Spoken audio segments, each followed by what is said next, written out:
CP Radhakrishnan ભારતના 15મા ઉપરાષ્ટ્રપતિ તરીકે શપથ લેશે। આ સાથે જ એનડીએ ઉમેદવારને અપેક્ષા કરતાં પણ વધુ મત મળ્યા છે। સીપી રાધાકૃષ્ણનની રાજકીય સફર વિશે વિસ્તૃત માહિતી મેળવીએ આ અહેવાલથી। એનડીએ ઉમેદવાર સીપી રાધાકૃષ્ણન ઉપરાષ્ટ્રપતિ પદની ચૂંટણીમાં જીતી ગયા છે। રાધાકૃષ્ણનને કુલ 452 મત મળ્યા, જ્યારે ઇન્ડી ગઠબંધનના ઉમેદવાર સુદર્શન રેડ્ડીને 300 મત મળ્યા છે। રાધાકૃષ્ણન 152 મતોના માર્જિનથી જીત્યા। ચૂંટણી જીત્યા પછી રાધાકૃષ્ણન હવે જગદીપ ધનખડનું સ્થાન લેશે। જગદીપ ધનખડે 21 જુલાઈએ ખરાબ સ્વાસ્થ્યને કારણે તેમના પદ ઉપરથી રાજીનામું આપ્યું હતું। હવે સીપી રાધાકૃષ્ણનની રાજકીય સફર પર નજર કરીએ તો 1996માં તેઓ તમિલનાડુમાં ભાજપના સચિવ તરીકે નિયુક્ત હતા। ત્યારબાદ 1998થી 1999 સુધી લોકસભામાં કોયમ્બતુરના સાંસદ રહ્યા।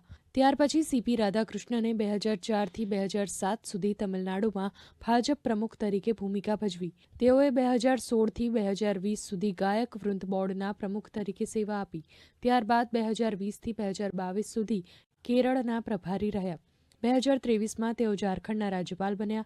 આ સાથે તેમને વધારાનો હવાલો આપવામાં આવ્યો।